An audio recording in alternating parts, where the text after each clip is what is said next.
Lundi 30 septembre 2024, mesdames et messieurs, bonjour et c'est reparti pour la revue des titres de ce matin que nous démarrons avec l'Observateur.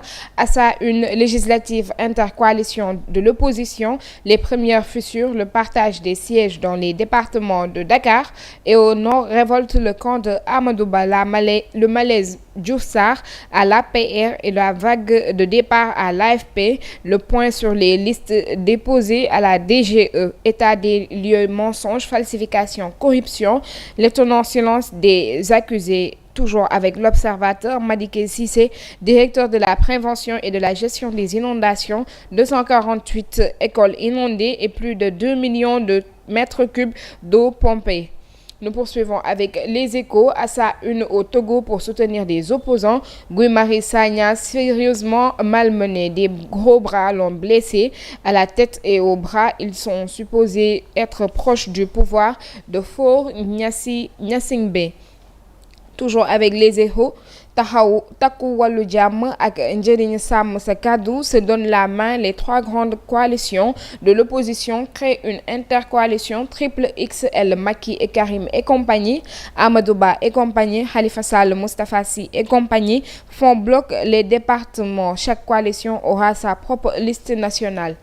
Nous poursuivons avec Tribune. À sa une, fausseté des chiffres au FMI. Où étaient des hauts cadre des finances et de l'économie, où étaient Oulimata Sarr, Cheikh Diba, Maguette Niang, Bamba Diop, Al-Amine Lo, etc.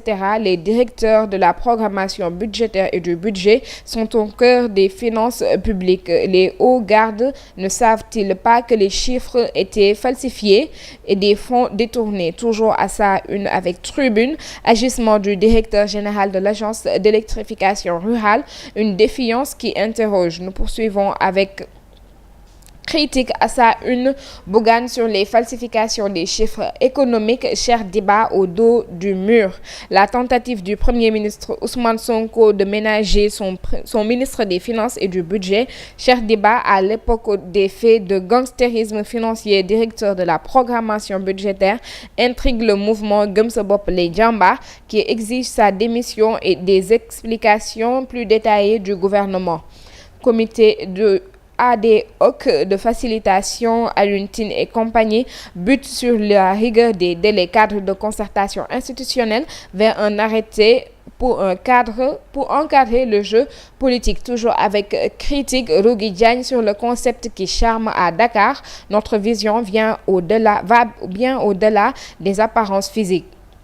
Nous poursuivons avec Source A à sa une pour le retrait des membres de la coalition Diomaye président du groupe WhatsApp par Aïda Mbodj, péché à commettre, premier motif d'exclusion des chefs de parti ou de mouvement, mettre dans le groupe de la coalition des attaques de l'opposition contre le Premier ministre Ousmane Sonko.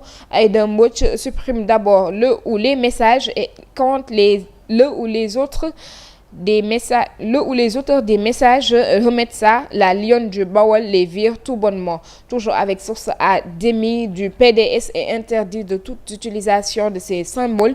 Doudou Wade, Tafsir Thioye et Hawa Abdoul Ba lacèrent le visage de Karim Wade. Ousmane Sonko, Amadou Ba, Karim Macky et probablement Barth, tête de liste de leur coalition respective lors des élections législatives. Ça va saigner grave. Ousmane Sonko, tête de liste de Pastef, devra croiser le fer avec certaines grosses cylindrées de l'opposition lors des élections législatives du 17 novembre prochain. Amadou Ba, candidat arrivé deuxième à la dernière présidentielle, sera la tête de liste nationale de sa coalition.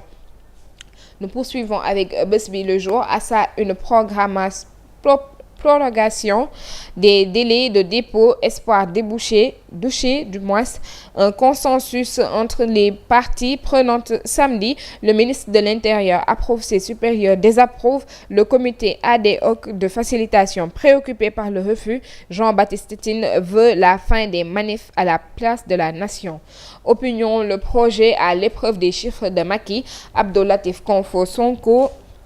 Les statistiques de concepteurs de la stratégie nationale de développement sont donc fausses. Si les accusations sont vraies, la SND doit être reconsidérée et corrigée. Toujours avec Bës Bi Le Jour, sa suppléance sur la liste Pastef Linguère contestée, Ali Ka accuse des adversaires payés.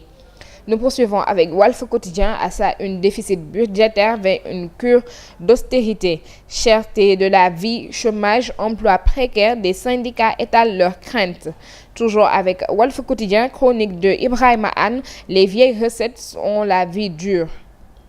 Nous poursuivons avec Libération, tout sur la fraude douanière impliquant Sénégindia, 34,43 milliards de francs CFA en cause du matériel sous suggestion douanière importé par Sénégindia SA a fait l'objet des cessions irrégulières à des entreprises tierces entre 2019 et 2023. Le DG Gorossia, la douane saisit. Le DG Gorossia introuvable, la douane saisit la justice pour confisquer les biens de Sénégindia. Et nous terminons cette revue avec record tournoi U20 Sierra Leone Sénégal 0-2.